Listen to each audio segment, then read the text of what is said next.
Lep pozdrav vsem. Smo na uvodnem delu razstave Atlas Slovenija umetnika Mihe Turšiča, ki je nastala v produkciji Zavoda Lokal Patriot in KONS platforme za sodobno umetnost. Zdaj, ko smo začeli z Mihatom delati, se mi zdelo v bistvu zelo pomembno, da spregovorimo o neki temi, ki je tako ali drugače kar dosti prisotna, ampak pogosto prisotna z vidika recimo aktivizma ali pa pogosto prisotna v bistvu čist v nekih premislekih oziroma en tak buzzword, ki ga velikokrat slišimo. Pri Mihatu se mi zdelo pa pravzaprav zelo pomembno to, da razmišlja o okolju na majčkeno drugačen način. To se pravi, se sprašuje, o čem pravzaprav govorimo, ko govorimo o okolju, in da pravzaprav dostikrat to naše okolje oziroma to krajino doživljamo prek podatkov, ki zbiramo na določene načine, prek tehnologije, prek takšnih in drugačnih metodologij, in da v ta svet vstopamo pravzaprav prek neke medijske krajine. In to je v bistvu kar en tak pomemben podatek. To je pomemben podatek, kako pravzaprav to, kar vidimo, to, kar gledamo, je odvisno od jezika in naše predstave so pravzaprav ustvarjene, zrežirane. In same po sebi kot take niso nevtralne. Tekom najnega dela je pravzaprav meni zelo nekako bil všeč ta citat, ki ga bom zdaj povedal. To je bil čist tak delovni dokument, ampak se mi zdel pravzaprav zelo pomenljiv, mogoče čist tega vidika, ker lahko tudi sami se povežemo s to mislijo. In sicer gre nekako tako. To, kar vidite v mobilnih aplikacijah zemljevidov, je ploska in kvadratna zemlja. To, kar opazujete, je prikaz razpoložljivih podatkov in tudi pomanjkanja le-teh.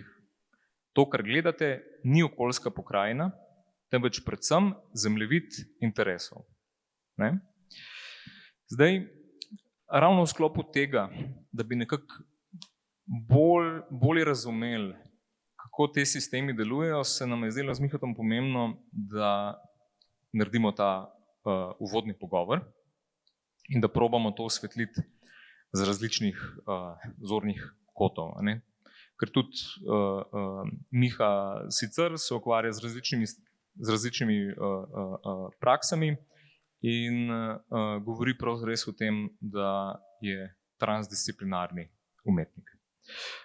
Zato smo k sodelovanju povabili dr. Aleša Marsetiča, ki je inženir geodezije in doktor znanosti. Njegovo glavno področje raziskovanja je uporaba fotogrametrije. In seveda smo na drugi strani povabili tudi nekoga z področja umetnosti, dr. Beti Žirovc, ki je umetnostna zgodovinarka in teoretičarka. Slednje tudi poučuje na Filozofski fakulteti in se ukvarja z raziskovanjem področja likovne umetnosti in umetnostnega sistema od sredine 19. stoletja pa vse do danes. Tako da to je nekako ta glavni kontekst. Seveda je pa z nami tudi umetnik sam, ki se pa ukvarja v bistvu z različnimi praksami in nastopa v takšnih in drugačnih vlogah.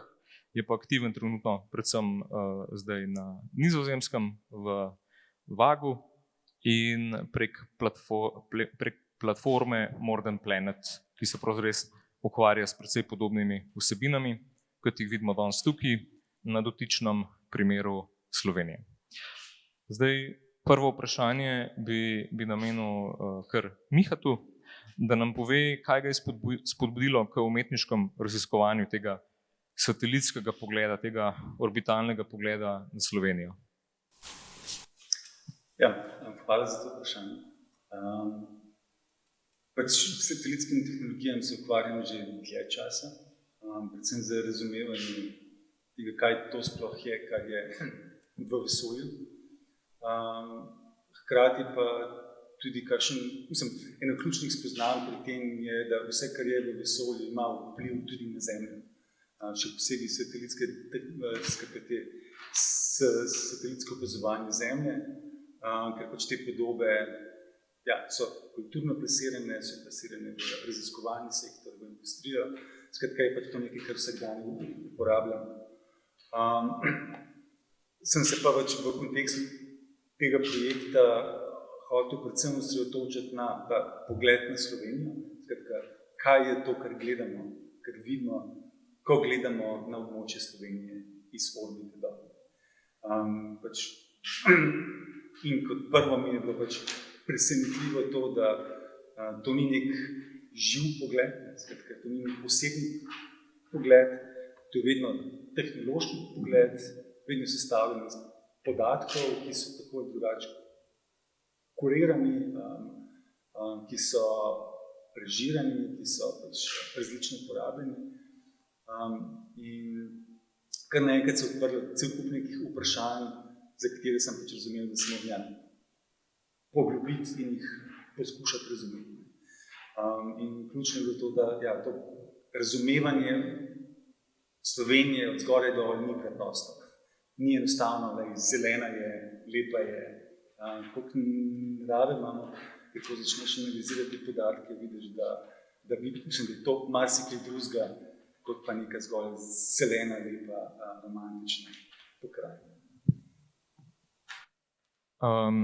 A te je v tem oziru kaj presenetilo? In mogoče, katera so bila pravzaprav ta ključna spoznanja? Najbolj me je presenetilo, ko sem začel te satelitske posnetke primerjati še z drugimi okoljskimi podatki, ali historičnimi podatki, predvsem kdo je naseljeval, kako se je naseljevalo to območje, kakšna je bila raba tal, kakšni organizmi, kje so. Največji šok dejansko mi je bil ta koncept rabe tal. Da dejansko cela Zemlja, cela površina Zemlje je v lasti in pa je upravljena s strani ljudi. In pa da cela Zemlja je dejansko pod vplivom ljudi. Ni več neke pristne, divje te narave, kot nam mogoče predstava pomembne. Vse je praktično upravljeno, vse je več pod vplivom človeka. In ne samo danes, praktično že več tisoč let, če ne 10.000 let. Tudi območja, ki so danes gledajo naravne divja, so bila mogoče pred stoletji, tisočletji obdelovana, poseljena bolj ali manj intenzivno. Tako da ta vpliv človeka na vso to okolje je tako veliko, da praktično ni več nedotaknega kotička Zemlje. In ko prideš do tega, vidiš, da je cela Zemlja praktično produkt človeka, pa ne samo človeka kot takega, tudi tehnologij, ki jih uporabljamo. In ravno te zemljevidi, satelitski posnetki, vse to so tehnologije, ki vplivajo na to, kako Zemlja izgleda. Skratka, in pač to večje spoznanje, ki je bilo, da vse te podobe niso zgolj reprezentacija okolja, ampak tudi so orodje za spreminjanje okolja. Kar v bistvu mi je pač iz vidika umetnika, ko praktično umetnina vpliva na kontekst, veliko spoznanje. Ja, zdaj mogoče tudi za publiko je mogoče čisto smiselno tukaj dodati, da nekako ta fokus, o katerem govorimo, pravzaprav seže do teh začetkov poljedelstva, kjer se Zemlja oziroma kjer se površina Zemlje kulturalizira in seveda potem z industrijskimi revolucijami in tako naprej pride do komodifikacije Zemlje. Zdaj pa, Beti, me zanima še z tvoje strani, vem, da sva že v enem začetku malo o tem govorila, da je Slovenija v tem oziru vseeno imela nek specifičen razvoj, ampak kako so recimo v preteklosti slovenski umetniki upodabljali okolje oziroma naravo in kako je njihovo delo vplivalo na predstavo ljudi o okolju. In mogoče, če bi izpostavila par primerov. Ja, najprej hvala za vabilo. Zdaj, tisto morda, kar je smiselno na začetku reči, je to, da krajina, ne, ali pa slikanje nekega tudi urbanega bolj okolja so verjetno tiste prakse, ki so še najbližje temu, ne v nekem sozvočju s tem, kar zdaj govorimo. To so seveda neki tematski topusi, ki se sicer predvsem v slikarstvu tukaj govorimo, ves čas pojavljajo, ampak načeloma se pojavljajo kot ozadja, kot štafaže in tako. Zdaj sodoben, ta odnos, kjer nastopa krajina predvsem kot samostojna, je pa že en tak modern fenomen. Tako da to se zares razvije v momentu, ko pride do kapitalizma, industrializacije, enega velikega razvoja meščanstva, to se pravi konec 18. stoletja in naprej. Ena taka bistvena zadeva takrat je tudi desakralizacija, kjer se začne naravo gledati na en zelo drugačen način. Narava postane nenadoma lahko tudi prostor nekega romantičnega pogleda, razume se jo kot neko sveto mesto, ki te napolni, kamor se umakneš, ki te tolaži, lahko pa tudi ene take kako bi rekli, sublimnosti, kjer ne bi neka divja ali pa grozeča narava lahko pomenila neko tako celo katarzičnost, ki ne bi jo doživljal skozi eno tako sublimno upodobitev. Tako da imamo ena taka dva toka, en je tak romantičen pogled na krajino, drug je pa v bistvu mogoče majčkeno bližje temu, ki pa poskuša biti zelo realen, dokler mu ne vzame neke te funkcije fotografija in na momente celo topografski. In tukaj pa potem imamo recimo eno tako izrazito panogo, ki se razvije konec 18. stoletja, to je vedutistika, ker dobimo recimo zelo močne te hiše, ki se ukvarjajo z reproduciranjem in se dela grafične albume in tako. In to so potem zdaj neke stvari, ki pa zdaj začnejo polniti meščanska stanovanja. Skratka, dotlej itak za neke take vedute ni niti dovolj povpraševanja, zdaj nenadoma pa to postane nek tak boom. In zdaj v tej grafiki se nam pa začnejo pojavljati recimo neke odslikave mest, krajin, počasi nekih simbolnih krajev, pri nas bi bil to kakšen Bled ali pa kaj podobnega, potem počasi gore, Triglav, predvsem pa tudi nekega takega dogajanja, ki spremlja tudi tehnologijo. Lahko pride tudi do podob neke industrije, ali pa recimo zelo lepo imamo dokumentiran, kako prihaja železnica v Slovenijo. Recimo za vsako tako stvar, ki je bila, ne vem, kakšna nova postaja ali pa nov odsek proge, se je naredil nek grafičen album, ki je to pospremil in to so očitno ljudje takrat in kupovali in si tudi dajali recimo na stene. To se pravi, tukaj imamo eno tako precej komercialno upodabljanje krajine in to se nam vleče skozi celo 19. stoletje. Nek tak izrazit recimo vrh tega upodabljanja, ki je mogoče zdaj temu še bliže, se nam pa zgodi nekje po sredini 19. stoletja, ko začnejo recimo delovati tudi v teh naših krajih ljudje, kot je bil takrat en zelo znan slikar, to je bil Marko Pernhardt. Njegova logika je pa že ta, da se recimo premakne na vrh ene gore in iz te gore potem lahko tudi na vse 4 strani poskuša dejansko delati neke panorame, ki bojo čim bolj natančno odslikala vse tisto, kar vidiš. Tako da je recimo nekaj podobnega temu.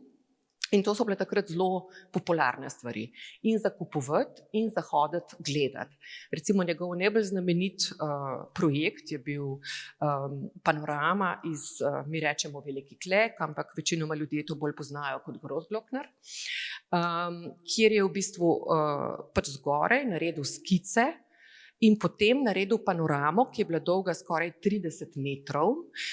Potem se je naredila taka posebna hišica in ta hišica je bila potem, mislim, da v Celovcu, Gradcu, Dunaju, pač nekaj, v kar se ti vstopil proti vstopnini, ne, se postavil na sredino in si bil kot na vrhu ene gore in si potem zelo natančno lahko opazoval svoje okolje. Ne. Tako da ta želja videti stvari zelo natančno, zelo topografsko, se nekako pojavi že tam. Zanimivo je, da potem pri nas krajina majčkeno upade, ampak tukaj morate pač vedeti, da mi smo in tako majhen prostor, da so te oscilacije gor dol za nas specifične. To ne pomeni, da je to splošno, ne? To se pač nam zgodi. Potem pa imamo en tak spet porast krajinskega slikarstva, ki pa je ena taka spet zanimiva zadeva, ne? Pride kot modernistično slikarstvo, to so stvari, ki jih delajo recimo Grohar, Jakopič in tako naprej, ampak je spet v eni taki zelo izraziti funkciji. In sicer tukaj imamo ves čas, ne, v 19. stoletju na take narodne boje, ne, med slovensko čutečim in nemško čutečim prebivalstvom. In medtem ko druga kulturna področja se že prej usedajo nekam, ne, recimo imamo slovensko literaturo in tako, likovno področje ostaja prazno. To je pač neko področje, ki zahteva kar ene velike finance, ne, zato da se karkoli zgodi, da se slike kupujejo. In slovenski kapital šele tam do 1900 narase do te mere, da se to na nek način sploh splača.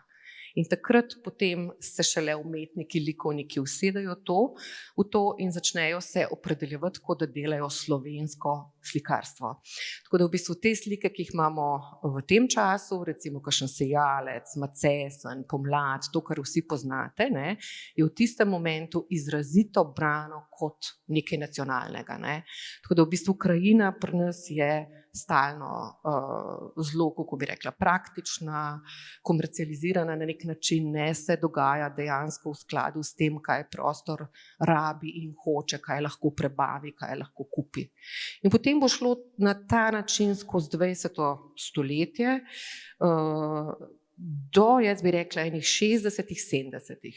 Takrat se pa potem začne pa bolj izrazito recimo v umetnosti pojavljati nek kritičen odnos in neko premišljevanje okolja. Recimo Oho skupina, ki je tudi precej znana zaradi drugih stvari, v neki točki dobesedno izstopi iz umetnostnega sistema in te umetniki se potem med drugim ukvarjajo prav z ekologijo in ekološkimi praksami. Marko Pogačnik, recimo je en tak prvak tega pri nas, v Šempasu je tisto, s čemer se ukvarja potem družina v Šempasu, prav ekologija. In zanimivo, takrat je tega ogromno, to so recimo pri meni študenti dostikrat začudeni, a res, ne, ker to razumejo kot nekaj zelo novega, ampak 70., 80. imajo to, ne vem, v slikarstvu, v 80-ih imamo že en bienale ekologije v Mariboru, recimo, ki se zdaj revitalizira. Tako da ja, če gremo skozi en tak kratek pogled, ne, recimo kako se krajina pojavlja, recimo, da je to to. Hvala. Kako pa recimo to, no? Ker jaz se spomnim, pa tudi sem potem malo preveril, recimo pač Berger, ne, piše o tem, da so v bistvu te začetki krajinstva izven Slovenije, očitno v tem primeru, segali tudi v to, da so v bistvu, da je na nek način bil to tudi portret posestva, to, kar je nekdo imel v lasti. Ne. Kako se pa v bistvu, tudi mogoče v tem oziru, da se je to naravo uspel nekako nadvladati oziroma jo na nek način upravljati, ne. Kako se pa v bistvu v tem širšem kontekstu to kaže? Zdaj, portret posestva, a ne, je v bistvu ena taka zelo specifična logika upodobitve, kar pomeni, da gre za neko ozadje, ki je mogoče starejše, ne, je mogoče tudi fevdalno, kjer ti v bistvu nastopaš v logiki nekega naročnika, ampak umetnost vse nekje od konca 18. stoletja deluje na prostem trgu, kar pomeni, da večina slik vseeno kroži in se jih ne naroča, ampak se jih kupuje. In je krajina potem nekaj, kar je neka ponudba recimo, ki je splošna. Imamo pa ves čas seveda tudi naročila zelo konkretnih stvari, kjer pa seveda recimo nek premožen posameznik si ves čas pač predstavlja, da je verjetno smiselno upodobiti tisto, kar ima. In ja, seveda produkcija tega tipa ves čas nastaja, tudi danes. Recimo imamo tudi primere raznih industrialcev, ki potem dajo upodobiti recimo neke svoje industrijske obrate, dosti take zelo idealizirane, tudi Jakobič recimo je to delal. Imamo ene take podobne prizore, lahko, ko bo on upodabljal ne vem, nekega Kristusa med delavci kot en tak socialen motiv, potem bomo pa imeli praktično na enak način upodobljenega industrialca med delavci, v ozadju pa njegovo tovarno. Tako da ja, tukaj pa imamo različne kombinacije tega lastniškega momenta, lahko samo ukrajinskega, lahko pa tudi vključevanja sebe v to sliko. Seveda to je vedno slikarstvo, kadar gre za neke drage stvari, je to načeloma neka taka precej buržoazna praksa. To se pravi, bo vedno zelo razredna in bo lahko samo en določen del ljudi si to zares naročal. Hvala. Evo, Aleš, še vprašanje zate, da gremo še iz druge smeri osvetliti zadevo. V kakšne namene se uporabljajo tehnologije za daljinsko in satelitsko opazovanje Zemlje pri nas v Sloveniji? In ali lahko opišeš en ali dva primera, ki sta pomembno vplivala na razumevanje okolja, v katerem živimo? Ja, najprej lep pozdrav vsem, hvala za povabilo. No, zdaj daljinsko zaznavanje je, tako kot ga pojmujem jaz, to pomeni daljinsko zaznavanje, da mi slikamo neko območje na Zemlji s pomočjo nekih letečih aparatur oziroma stroja, to pomeni z letali, mogoče s helikopterji ali z sateliti. Če začnem malo zgodovino, vseeno, preden do aplikacij. V Sloveniji recimo se je že v bivši državi smo se začeli ukvarjati z daljinskih zaznavanjem. To pomeni, da smo takrat že slikali s pomočjo letal, to je bilo večinoma v črno-beli tehniki in pa slikalo se je na filme, torej nič ni bilo digitalno. Takrat sicer ni se veliko slikalo, samo mogoče nekatera območja, ki se je pač v tistem trenutku potrebovalo. Šele nekje v 80-ih letih se je začelo ciklično aerosnemanje. To pomeni, da se je snemala nekako cela država, zato so potrebovali ponavadi več let. Enako je tudi recimo danes, ampak recimo v 90-ih se je že slikalo v barvnem načinu, to pomeni, snemali smo v 3 kanalih RGB. Satelitskim daljinskih zaznavanjem smo se tudi začeli ukvarjati nekje konec 90-ih. Takrat smo večinoma uporabljali še ameriške sisteme, danes pa ima že veliko držav svoje satelite in lahko pač uporabljamo več vrst posnetkov.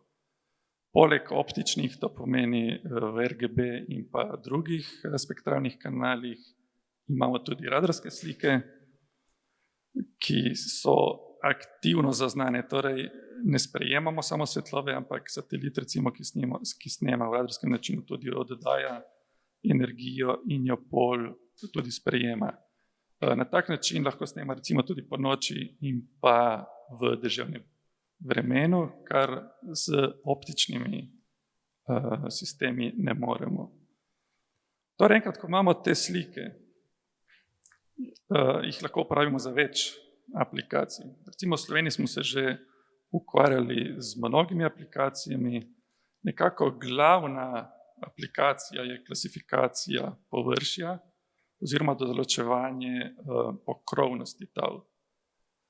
V najboljšem primeru lahko rečemo tudi rabe tal, kot je prej Miha tudi omenil, ampak ponavadi določamo pokrovnost. To pomeni, določamo, kaj vidimo na teh posnetkih, to pomeni recimo gozd, določamo vodo, določamo urbana območja in tako naprej. Zdaj, odvisno od recimo naročnika ali projekta, se pač lotimo ene vrste zaznave.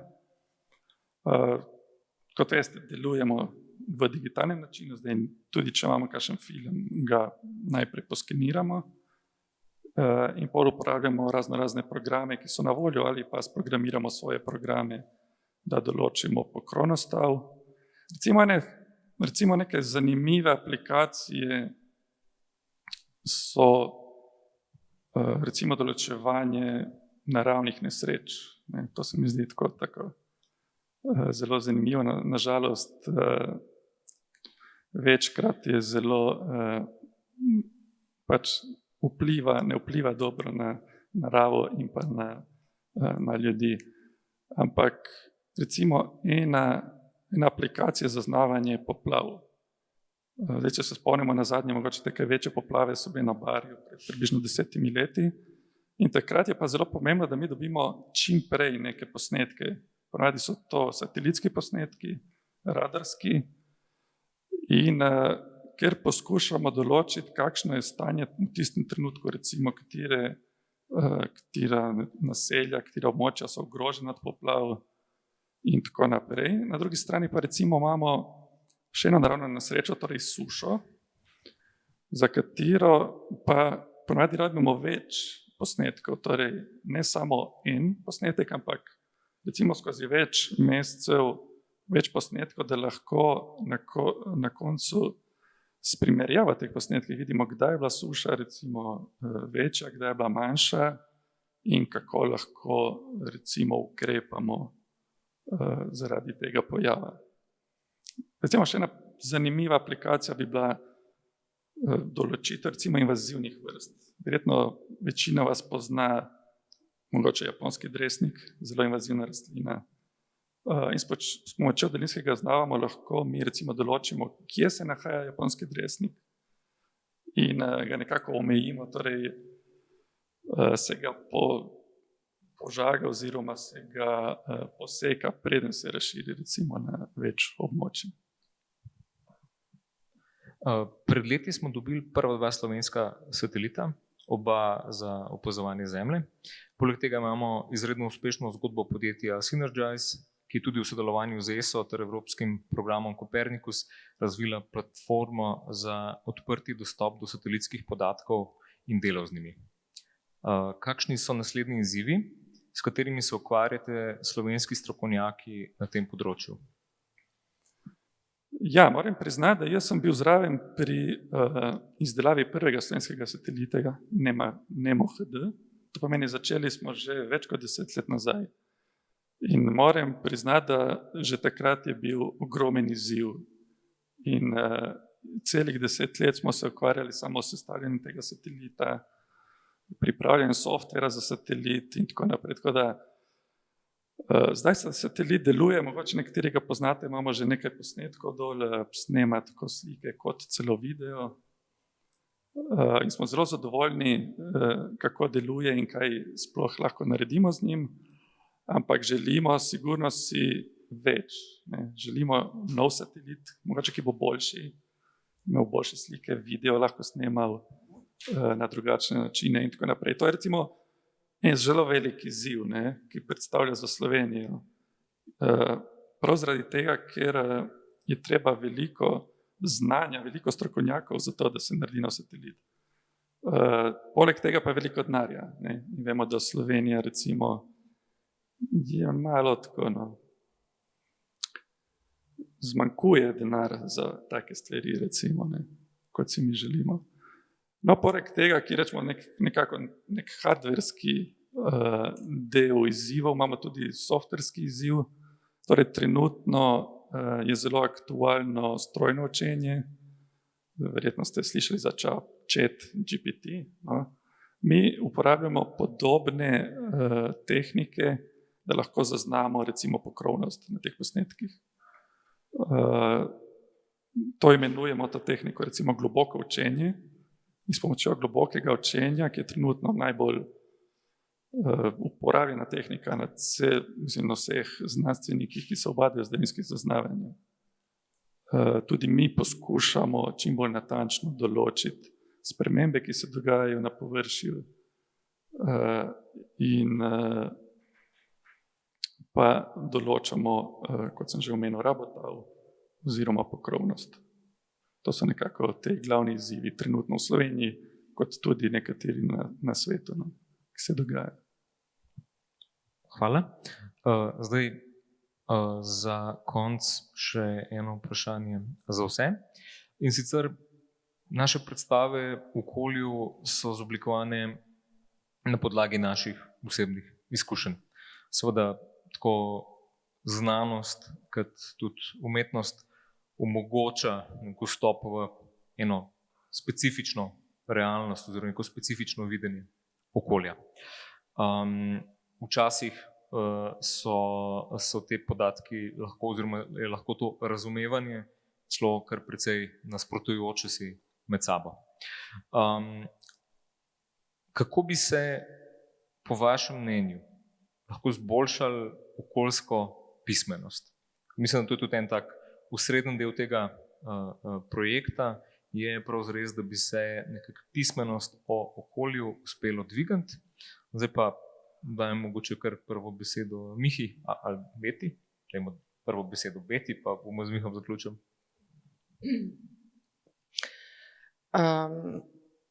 Jaz tukaj neke prav zelo jasne predstave, kaj bi tukaj zdaj lahko naredilo področje umetnosti, prav zares nimam. Tukaj je ena taka zanimiva zadeva, da mi nekako na nek način ne pašemo skupaj. Zelo različni smo, pa zelo različne stvari govorimo. Nekako smo še najbolj vsi morda povezani preko tega, da pa so vse te stvari, s katerimi se ukvarjamo, vse na nek način lastniške. Nekdo je lastnik, ukvarjamo se za lastnino nekoga, s tem, da seveda tam, kjer sem jaz, je v bistvu neka taka zelo simbolna pozicija, oziroma je neko simbolno polje, ki se zdaj manifestira skozi to, kako se tam pač uporablja krajina, kaže krajina. Tukaj je pač ena zadeva, ki jo je treba reči, ta, da že zelo, zelo dolgo časa umetnost zelo težko tekmuje z drugim podobjem. V bistvu mi imamo vzunaj eno ikonosfero vsega možnega vizualnega in umetnost je v bistvu eno tako majhno, zelo zamejeno polje. Kar pomeni, ko mi simbolno tukaj le hočemo recimo nekaj prikazati, bomo bistveno manj, kako bi rekla, lahko učinkoviti, kot so kakšne reklame ali pa kaj podobnega. Če se tukaj spomnimo, recimo, kakšna taka reč, kot je reklama Slovenija, moja dežela, je nekaj, kar je nam za zelo dolg časa povedali ali pa potrdili, kdo mi pravzaprav smo, kako izgledamo, kakšna je naša krajina. To se pravi, umetnost in zelo težko tekmuje. Tisto, kar pa vidim, je pa, da manj so morda učinkovite prakse umetniške, ki se dogajajo v galerijah, je pa umetnost lahko zelo uspešna, kadar steče nekako ven ali pa kadar se poveže z nekim okoljem, kjer mogoče niti več ne nastopa to kot umetnost. Ne vem, kaj bi dala za primere. Kakšne recimo slovenske v Ljubljani, kot so Kudobrat ali pa Krater, skratka neke skupine, v katerih je veliko umetnikov, ki zavzamejo nek prostor, pa poskušajo tam delati neko socialno prakso. Mogoče zato niti tega ne da več definirati kot umetniški projekt, ampak neka znanja iz umetnosti, kot so, oblikovna znanja, potem kako konceptualno nekaj zajeti, organizacijsko, ritualno, kako potem speljati eno tako zadevo, da deluje v okolju in osvešča širše. To pa mislim, da potem lahko deluje zelo, zelo uspešno. In da je veliko zdaj takih projektov, ki so tako nekako mejni in dejansko neko okolje opismenjujejo. Je pa res, da to je nekaj, kar je ponavadi zelo, zelo lokalno in bi si pač predstavljala, da več bi bilo lokalno nekih takih pretočnih praks, boljša bi bila lahko neka praksa osveščanja. Hvala. No, jaz bom kar drugi, ne? Ja, jaz se strinjam z Bet. Jaz mislim, da tudi, recimo, če gledam to z mojega vidika, pač kot znanstvenika, ki deluje v daljinskem zaznavanju, ne. V znanosti je praksa taka, da mi večinoma članke objavljamo v nekih znanstvenih revijah, ki so pač težko dostopne, nekatere pač je potrebno recimo plačati, da prideš do nekih informacij. Sicer nekatere so prosto dostopne, ampak tudi jezik, katerim se piše, pač ni poljudno znanstveni. To so lahko kakšne komplicirane stvari, večje mogoče enačb kot slik v takih člankih, ne. Zdaj, po moje, mislim, bi bilo zelo dobro, recimo, od podpori nekih medijev, recimo, kot je časopisi, mogoče revije ali celo televizija, no, da bi recimo znanstveniki lahko predstavili svoje delo na nek bolj poljudo znanstveni način, no. Sicer včasih se nekaj trudimo, ampak ponavadi je zmeri zmanjka ali časa ali denarja za te stvari, no. Zdaj, mogoče bi se mogli mi bolj potruditi, oziroma država ali pač nekdo bi mogel pač dati neko iniciativo, mogoče tudi neka finančna sredstva, da bi se lahko to zgodilo, da bi pač vse okolje oziroma neke znanstvene publikacije nekako predstavljale širši javnosti, no. To se mi zdi recimo ena stvar, ki bi lahko pripomogla k temu, ne, da bi recimo bilo nekako okolje, v katerem živimo, nekako bolj razumljeno in pač in tako zaznano tudi na drugačne načine, ne. Hvala. Ja, tudi se strinjam z Danom, predvsem v tem, da delamo stvari na različne načine. Kar sem pa že v bistvu prej omenil, to, kar si delimo skupnega, je, da se vsi ukvarjamo s temi medijskim fenomenom. Ali je to medijske tehnologije, ali medij kot tak. In ravno skozi ta projekt ugotavljam, da je okolje medijski fenomen. Skratka, celo govorimo o okoljskih medijih. Že sam zemljevid je bil okoljski medij, ne samo podoba neke pokrajine, ampak tudi orodje, kako se je to pokrajino oblikovalo. In mogoče je značilnost Slovenije, da ne znamo dovolj skupaj delati in da je bilo treba malo več, mislim tako, ni ravno veliko nekih interdisciplinarnih študij. Skratka, mogoče še znamo skupaj delati, ampak institucionalno pa niso stvari dovolj povezane. In ravno tukaj mogoče bi bila priložnost, če bi, način, če bi se lahko skupaj delali na skupnih vprašanjih, bi mogoče prišli do nekih skupnih razumevanj. Vsaj pač recimo skozi evropske platforme točno s tem ukvarjamo, in raziskovalci, in umetniki, in industrija, če hočeš, poskušamo skupaj se ukvarjati s temi vprašanji, da prihajamo do nekih skupnih razumevanj. Tako da razstava, ki pa je tukaj v simulakru, pa poskuša odgovoriti predvsem, kakšni so novi načini razumevanja okolja, ki niso ne umetniški, ne znanstveni, ampak prihajajo točno iz nekje vmesno. Tako da pač iz mojega pogleda je tukaj nekje odgovor. Hvala. Bi še kaj dodala, Beti? Ja, v bistvu to, kar se zdaj pogovarjamo, je hkrati ena taka zadeva, ki mene v relaciji do slovenskega prostora, moram reči, da precej skrbi. Skrbi me zaradi tega, ker je v bistvu prostor očitno tako majhen, da določenih stvari dobesedno ne zmore. Države načeloma imajo neko gostoto, neko kritično maso, če so recimo večje, in to pomeni potem tudi eno veliko večjo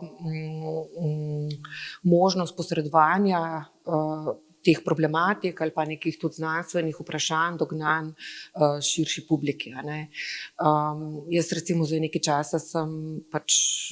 časa delam na Hrvaškem in vidim, da že pri Hrvatih recimo imajo nek hrvaški 3. program, ki recimo to funkcijo odlično opravlja. Že leta nazaj, pa jaz moram reči, da sem se in sama in dobesedno nekako tudi svoje otroke, čeprav živimo v Sloveniji, premaknila na nemško časopisje. Zaradi tega, ker enostavno naše ne funkcionira na ta način, da bi se mi zdelo, da nekako dovolj govori v svetu, dovolj ozavešča. Recimo ena taka zadeva, ki je zdaj meni prišla večkrat na misel in s katero se večkrat zdaj ukvarjam znotraj umetnosti, je seveda problem tudi kapitalizma in tako naprej, recimo dedovanje, prav v odnosu do vse te lastnine. Recimo neka druga področja, tako kot je recimo nemško. Tam imaš recimo že zelo dolg časa v najbolj splošnih časopisih debato o ukinitvi dedovanja, zakaj bi bilo to nujno, zakaj razbremeniti lastniške sisteme, in to ne v smislu, da je treba neko revolucijo, ampak da je to prav nekaj, kar bo v bistvu nek miren prehod in neko boljšo življenje za vse zagotovili. Ker to življenje zdaj, ker ljudje živeti ne morejo ali pa samo čakajo, ne vem, da bojo stari 50, da bojo dedovali, to ni življenje, ki ni okej za nikogar. In to so zdaj v bistvu neke pa debate, ki v našem prostoru, vsaj kolikor jaz vidim, izostanejo. In zdaj, če bo to nekako šlo tako naprej, si ne predstavljam, kako bo. Imeti neko okolje s svojim jezikom, hkrati pa potem en del ljudi preklopne na druga okolja, da sploh neke določene stvari izvejo, kar težko.